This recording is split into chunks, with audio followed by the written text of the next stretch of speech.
Drama serial Chaalbaaz की अगली किस्त में हम देखेंगे कि आयशा इनाया को बहुत ज्यादा बातें सुनाती है।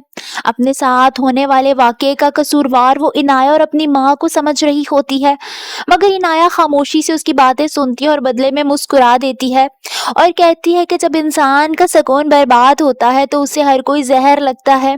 जिस पर आयशा मजीद गुस्सा हो जाती है और चिढ़ते हुए कहती है कि तुम बहुत खुश हो रही हो। इनाया कहती है कि अगर इतने दिनों बाद मैं खुश हूं तो मुझे खुश हो लेने दें। मुझे सुकून मिल रहा है, मेरे दिल को सुकून मिल रहा है और मुझे ये खुशी महसूस करने दें। आयशा मजीद चिढ़ जाती है और चिढ़ते हुए गुस्से से इनाया को कहती है कि अगर मैं उस घर में ना गई तो सोचना भी मत कि मैं तुम्हें उस घर में वापस जाने दूंगी। वहीं आशिर इशल के पास आता है और कहता है कि इतने साल हो गए हैं भाई को हमारी वजह से कभी शर्मिंदगी का सामना नहीं करना पड़ा और आज वो हमारे सामने ही शर्मिंदा खड़े हैं। मुझसे भाई की ये हालत देखी नहीं जा रही। जिस पर इशल उसे तसल्ली देती है और कहती है कि सब ठीक हो जाएगा। वहीं असद बहुत ज्यादा दुखी होता है। उसे यकीन ही नहीं आ रहा होता कि उसकी बीवी ये सब कुछ कर सकती है। उसकी नाक के नीचे वो इतनी चालें चलती रही, यहाँ तक कि उसकी बाप की मौत की भी जिम्मेदार सिर्फ और सिर्फ आयशा है। वो रोते हुए आशिर को कहता है कि आयशा ने मुझे किसी को मुंह दिखाने के काबिल नहीं छोड़ा। रूहान भी वहीं मौजूद होता है। असद मजीद रोते हुए कहता है कि मेरा दिल टुकड़ों में बट चुका है, मैं बहुत बुरी तरह टूट चुका हूँ। आशिर और रूहान उसे बहुत ज्यादा तसल्ली देते हैं, मगर वो बहुत ज्यादा परेशान होता है।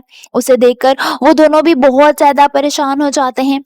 वहीं वजाहत साहब अपनी बेगम के पास आते हैं और परेशानी से कहते हैं कि शायान का प्लेन क्रैश हो गया है और किसी के बचने की भी उम्मीद नहीं है। उनकी बीवी ये सुनकर सदमे में चली जाती है और शौक से कहती है कि क्या वाकई ऐसा हुआ है। जिस पर वजाहत साहब कहते हैं कि हाँ बिल्कुल, अभी अभी मुझे खबर मिली है। वहीं आयशा कोई मौका नहीं छोड़ी इनाया को और अपनी माँ को बातें सुनाने का। उसके साथ होने वाले वाकये का वो सारा कसूरवार अपनी माँ और इनाया को समझती है और यही वजह है कि वो बार बार कोई ऐसी हरकत करती है कि जिसकी वजह से इनाया को गुस्सा आ रहा होता है।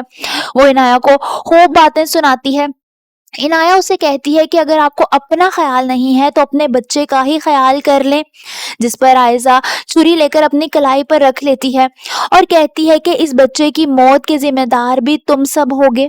इनाया परेशानी में जल्दी से असद को फोन करती है, मगर असद उसकी कोई बात नहीं सुनता। बदले में वो इसको ये कहकर फोन बंद कर देता है कि आयशा से कहना कि जल्द ही तुम्हारा तलाकनामा तुम्हें मिल जाएगा। इनाया ये सब कुछ सुनकर खामोश हो जाती है। वो ये सब कुछ सुनकर आयशा को बताती है और आयशा भी आगे से मजीद सदमे में चली जाती है। आप सबको क्या लगता है कि असद वाकई आयशा को तलाक दे देगा और आयशा का इक़्तिदार यूं खत्म हो जाएगा? कमेंट्स में अपनी राय का इजहार जरूर कीजिए।